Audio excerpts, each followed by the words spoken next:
relação entre o contribuinte e o fisco é grosseiramente assimétrica.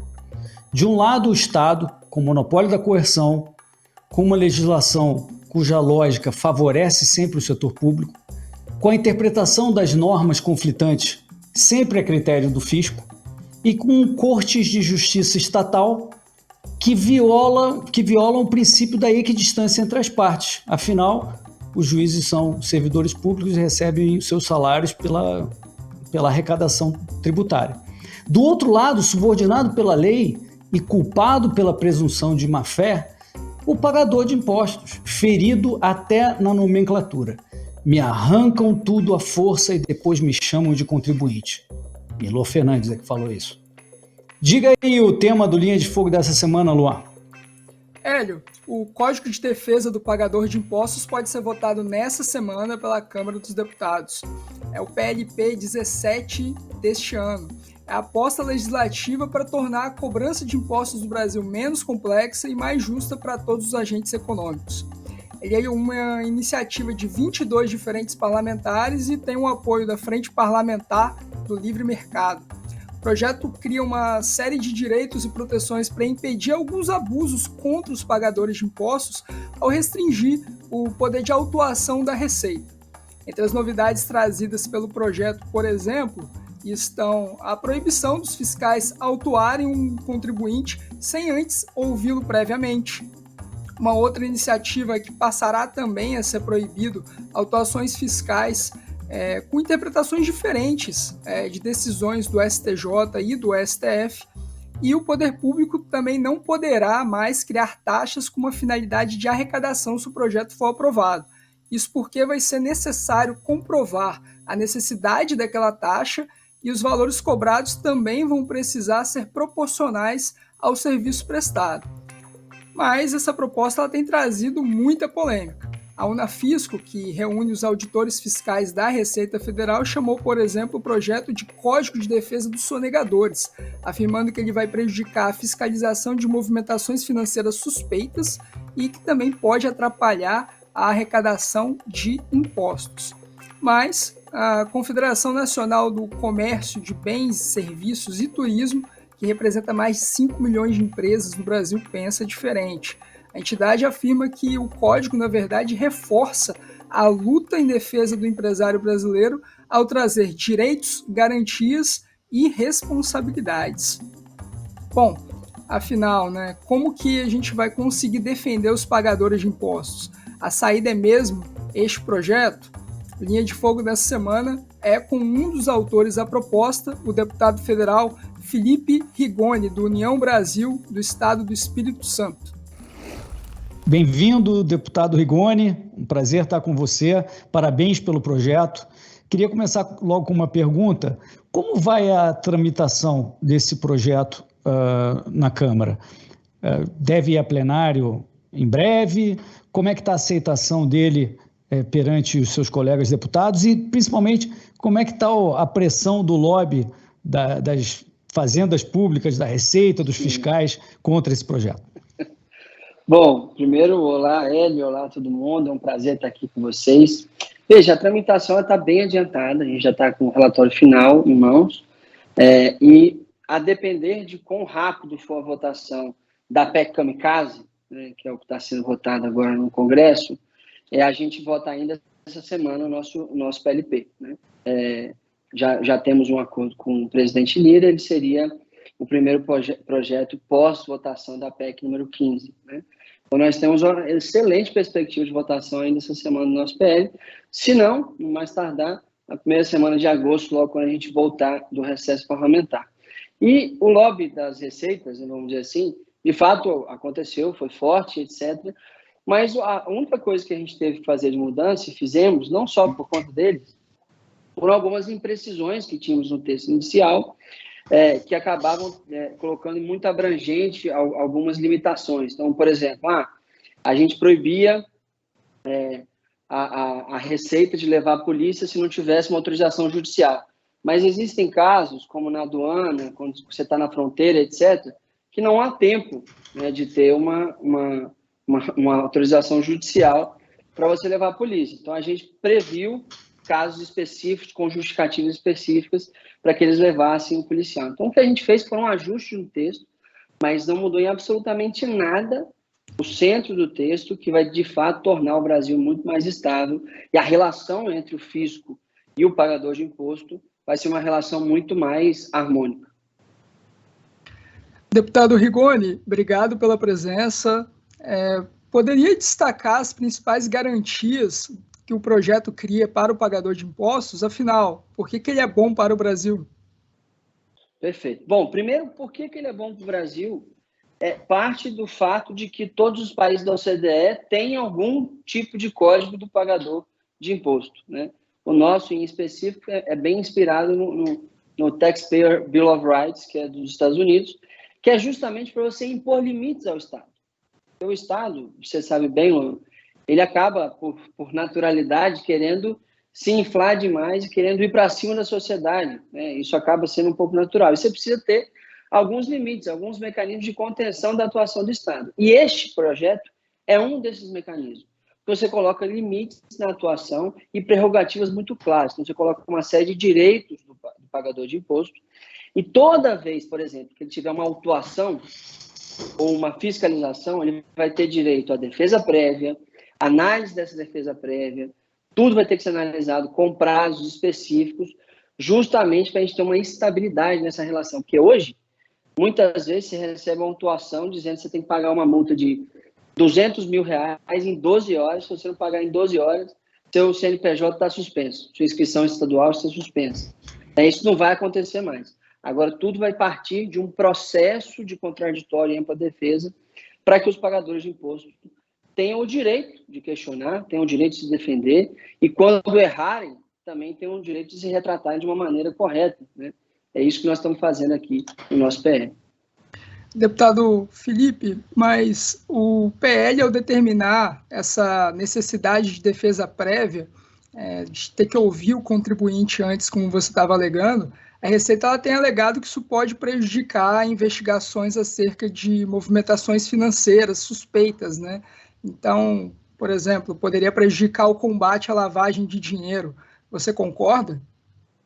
De maneira nenhuma. O que nós estamos fazendo aqui é instituindo um processo em que todas as áreas do direito existem. No direito penal, você tem o direito ao contraditório e ampla defesa. No direito civil, você tem contraditório e ampla defesa. E no direito tributário, você também tem que ter, né? O que nós estamos fazendo aqui é colocando uma prerrogativa de defesa para todos os pagadores de impostos. E tem um detalhe, Luan. Aquele que é sonegador, fraudador, devedor quanto mais, todas as penas são dobradas e todos os descontos são pela metade, que a gente coloca aqui. Nós estamos diferenciando muito bem o bom pagador de imposto do mau pagador de imposto, que esse, inclusive, é o grande objetivo desse PL, é dar uma estabilidade, uma proteção aos bons pagadores de imposto. A partir desse PL, os maus pagadores de impostos não só serão punidos, mas serão punidos em dobro. Perfeito, deputado.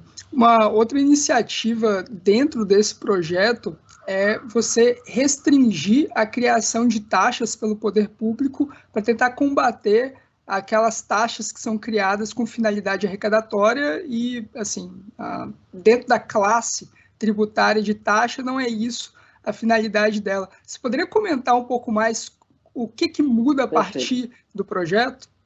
O que muda é o seguinte: hoje acontece muito em prefeituras, tá? Muito mais do que em governos estaduais da federal.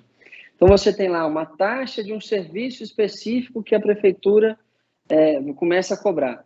Só que esse serviço já é função da prefeitura, ele deve ser financiado pelo imposto, né?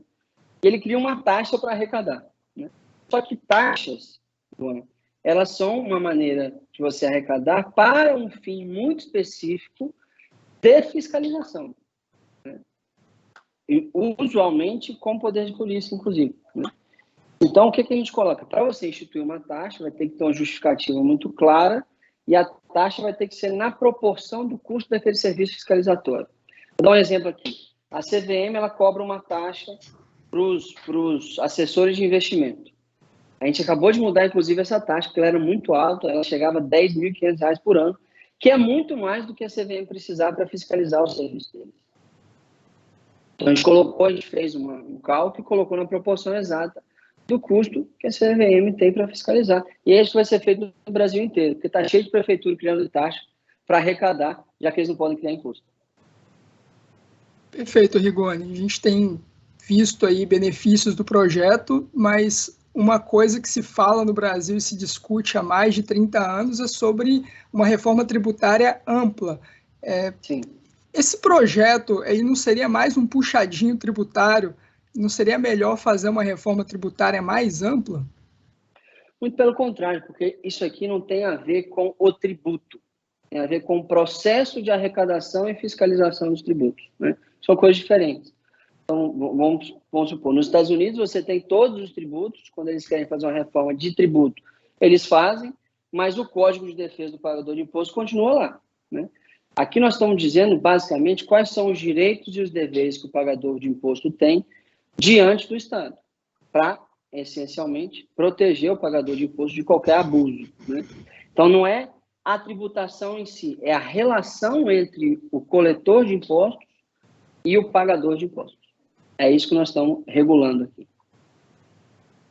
Felipe, a gente tem agora, aproveitando que o senhor está no Congresso aqui em Brasília também, a gente tem agora o código, como você estava falando, é para defender o pagador de impostos, mas a gente está em votação agora nessa noite a PEC Kamikaze. Ela defende o pagador de impostos também, na sua opinião? Não, desculpa a palavra, ela fode o pagador de imposto pra caramba. Mas o que acontece assim? É um absurdo a PEC. Você cria um estado de emergência casuístico, temporário, para as eleições. Você estoura o teto em mais de 40 bilhões de reais, o que vai ter um efeito inflacionário, e daqui a 3, 4 meses você vai tirar todos os benefícios das pessoas. Então é uma maldade dobrada, né?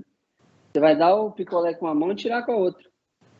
Isso é um absurdo. Com as pessoas que vão receber esses benefícios, com os pagadores de impostos que vão ter que arcar ainda mais com esse tamanho de custo, e com todo mundo, porque a inflação vai ter um efeito inflacionário, com certeza, por conta dessa PEC. Então, eu acho ela um completo absurdo. Bom, então o senhor já adiantou seu voto, mas você acredita que ela vai ser aprovada ou que o Congresso, a Câmara, os deputados vão barrar a proposta agora? Olha, semana passada ela ia ser rejeitada, por isso foi adiado a votação. Eu imagino, infelizmente, que ela já tenha votos para ser aprovada, mas vai ganhar, mas por pouco, não vai ganhar por muito, não. E a gente continua aqui na luta para conseguir fazer mais pressão e tentar reverter essa situação. Deputado Rigoni, obrigado pela sua participação aqui no Linha de Fogo, meu conterrâneo capixaba, espero que, apesar de estar em Brasília, esteja comendo bastante torta capixaba também. Obrigado, foi um prazer estar aqui com vocês, viu? Muito bem, Hélio. Esse foi o deputado Felipe Rigoni. Você viu que na pauta da Câmara nós temos aí um projeto que, na opinião dele, fode o pagador de impostos e outro que protege. Pois é, eu acho que ele tem razão pela PEC Kamikaze.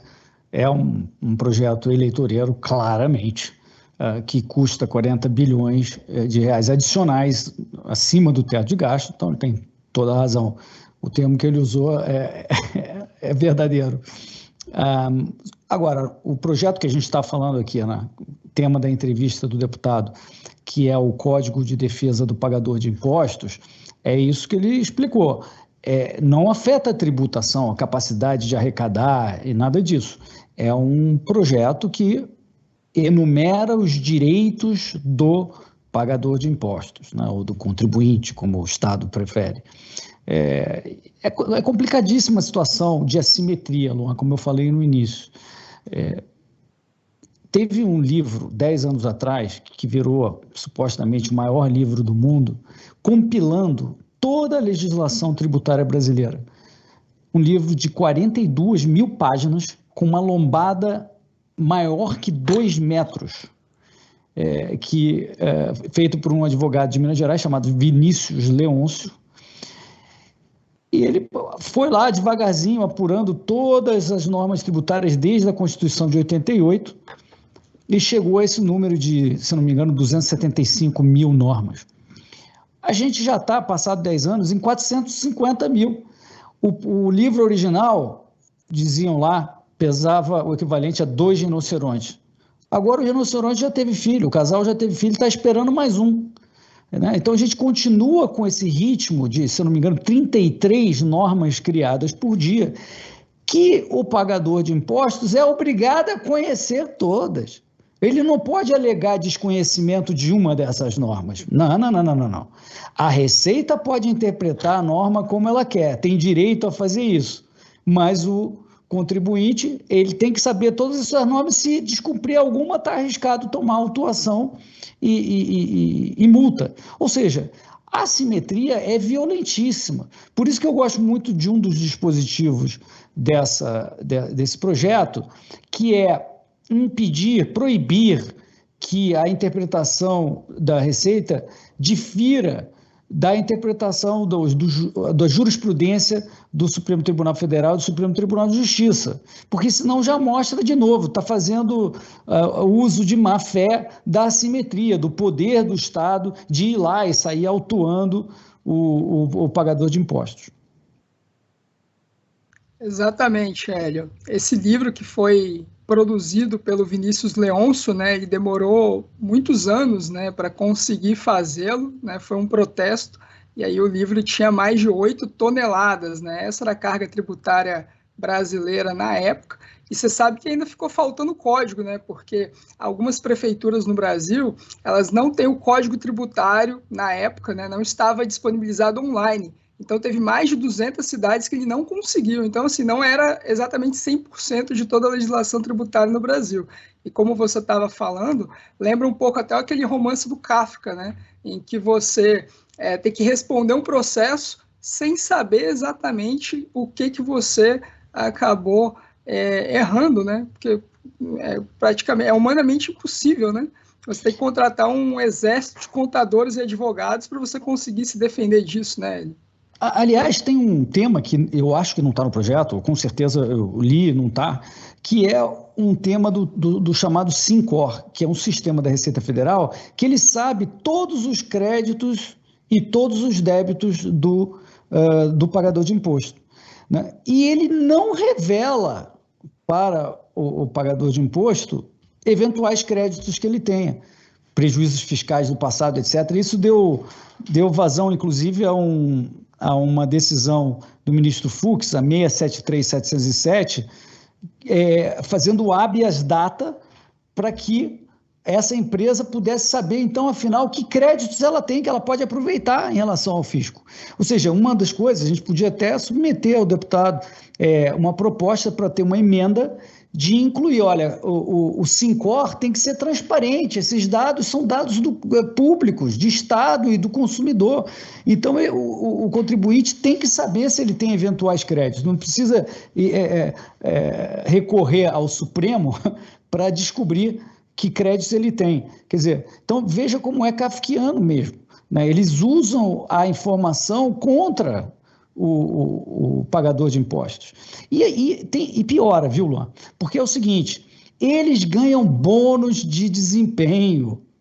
O Supremo, inclusive, se eu não me engano, em 2017, deu ganho de causa para essa questão da legitimidade desses bônus. Ou seja, existe um incentivo, Luan, para eles fazerem mais autuações e arrecadar mais, ainda que não seja uma arrecadação sustentável, porque está em base numa interpretação extravagante lá da Receita.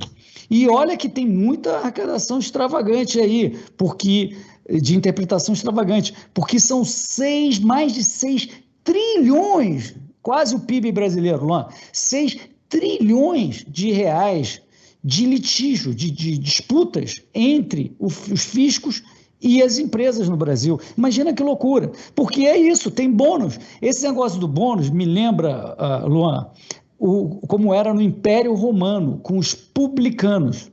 O Império Romano, quando tinha províncias lá, ele leiloava ao maior pagador para um sujeito, um publicano, que faria então a coleta de impostos e se tornava sócio do império no esbulho da propriedade dos outros.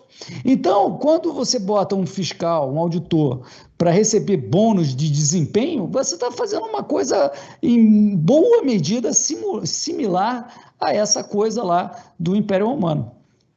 Hélio, o deputado Felipe Rigoni discordou da afirmação de auditores da Receita de que seria um projeto que protegeria os sonegadores, né? Ele diz que ele diferencia o bom pagador de impostos do sonegador. O que você achou dessa distinção? É isso mesmo. Você não pode ir atrás de um cidadão, de um contribuinte de boa fé e tratá-lo como se fosse um sonegador, um falsário, e isso costuma acontecer no Brasil. Luan, é incrível como a técnica de arrecadação da Receita mudou ao longo das décadas. Algumas décadas atrás, tudo se baseava em declarações do próprio contribuinte. Você fazia a sua declaração, você dizia o quanto você tinha ganhado, sei lá o quê. Agora a Receita já tem pronta a declaração e usa um instrumento que é o tal do imposto na fonte. Antes de você receber o dinheiro, ele já pede para alguém, um banco ou uma outra empresa pagadora, para tirar o imposto. Você não vê nem a cor do dinheiro. Ou seja, você não tem nenhuma boa-fé, presunção de boa-fé. Ele já quer levar esse dinheiro embora para ele. Você não declara nada. Ele já tira isso para ele. E, ironicamente, você sabe quem inventou e implementou esse sistema, né? Você sabe? Não. Não sei dizer.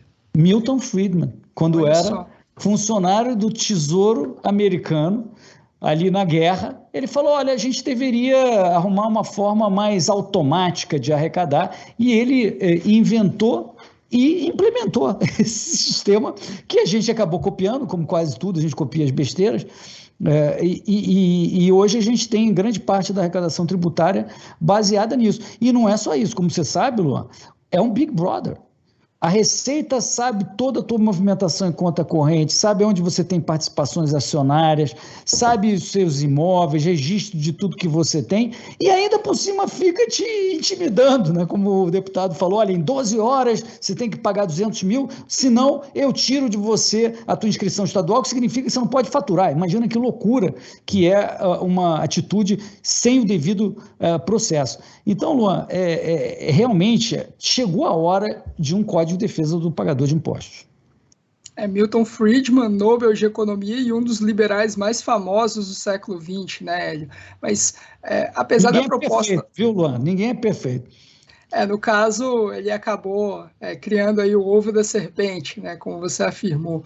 Mas a gente tem aqui, Hélio, um ponto interessante, né, que o projeto ele propõe a defesa do pagador de impostos, mas o brasileiro ele trabalha 149 dias por ano só para pagar eles, né? Então, uma verdadeira proteção do pagador de impostos não seria reduzir brutalmente essa carga tributária? Não tem dúvida. E como eu costumo dizer, né, moralmente falando, o imposto é equivalente ao roubo, porque é subtrair a propriedade de alguém sem o seu consentimento. Ah, mas Hélio, a pessoa tem o direito de votar a cada 4 anos. Mas isso não tem nada a ver, ela não deu autorização a ninguém para tomar a propriedade dela. A questão de como você financia determinados serviços públicos importantes é uma questão separada. Eu estou dizendo só a natureza do ato de imposto. Né? E por que isso é importante, Luan? Por que eu estou falando essa definição? Porque a história da liberdade é, em essência, a história da taxação.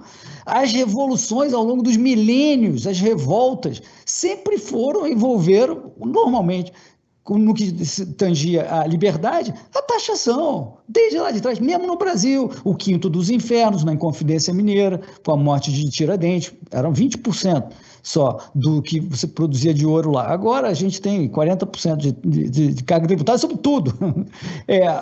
Canudos, Revolução Farroupilha, todas essas tiveram motivação de impostos. Então, se a gente não falar sobre a natureza dos impostos, que não é uma natureza consensual, é uma natureza, porque está aí o próprio nome, de imposição. Não quero saber, eu vou tirar a sua propriedade, porque aqui 513 caras decidiram em Brasília. Pronto. acabou, e tem que fazer. Quer dizer, a gente espero que um dia, né, a gente chegue num mundo que dependa menos desse tipo de coerção de cima para baixo, onde poucos determinam o esbulho da propriedade privada das pessoas. Mas sim, você tem razão, tudo que diminuir já está bom, né? Então, até chegar a esse ponto que eu acho que é o ideal, falta muito. Então, o nosso trabalho até lá é fazer diminuir na medida do possível, sempre, a todo instante, com esse foco de chegar no ponto certo.